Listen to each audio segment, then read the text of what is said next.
Our final question comes from Co-Chair Baker. Thank you, Mr. Chair. Dr. Polio, it sounds like you have an aggressive agenda, a lot to work on in the coming months ahead. Your community is much different than mine.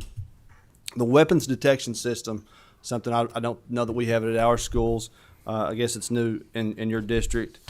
But trying to limit this to one question, what are the consequences?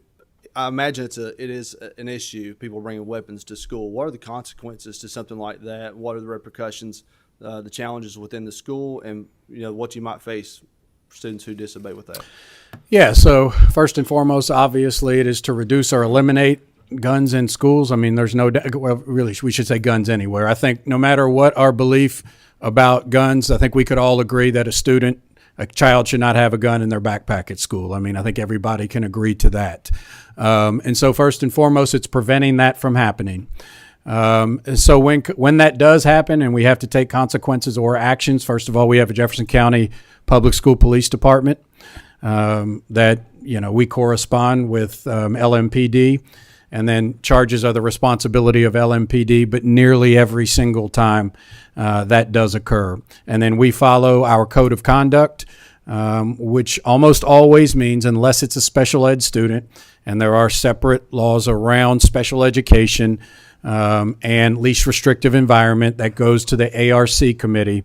But they are placed in an alternative school, even the special ed students, for a number of days. But students are placed in an alternative school for at least one calendar year. Okay. So obviously there are consequences to disregarding what the rules are. Yes. And you know where I'm going with this. Just recently, this body passed Senate Bill 150. We did it for the betterment and for the protection of the children in our care, the children in your school system, and your board completely disregarded that legislation that was passed. So you have sidestepped the law and said you're just not going to follow it. I want to read here what the resolution says so the people in this audience, the people in this body can understand what JCPS has chosen to do.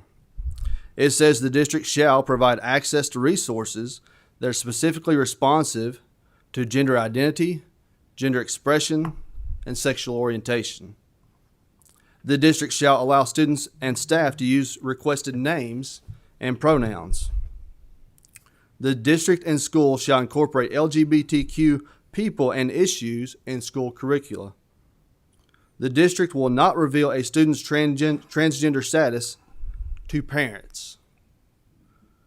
Parents will be granted access to official school records if requested. That brings me to the question, I'm not going to ask you the question, if there are shadow records. Parents should never be kept in the dark. Parents should always be aware of what's going on with their child. They are responsible if their child brings a gun to school. They are responsible the behavior that's going on with their kid and the challenges they may face. They are the decision makers for their kids, not your school system. And for you guys to disregard the law that we have passed is completely irresponsible, and it sets a bad precedent for the students in your care. You have 98,000 students in your district. Should they follow your rules if you won't follow the rules that are set before you? I would say yes, they should.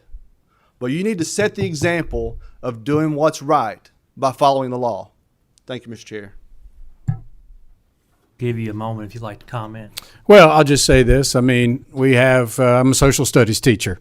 So when I was a social studies teacher, we have a legislative branch and an executive branch.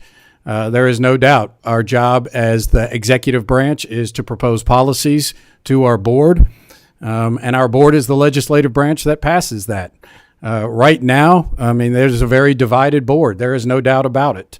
I can't speak for all 7 board members because they have very different voices.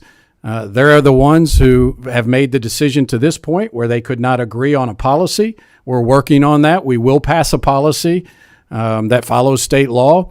But once again, I'm the executive branch of the side of this government, so to speak, in school education. My job is to propose and make a recommendation. That's what I did. So we'll continue to work with our Board of Education. I'll once again say I don't have a vote in that matter. But this is the governance model that we have with schools. And so very difficult issue, very challenging issue that we are being pulled in many directions by our community, but we are continuing to do the work so that we can pass a policy.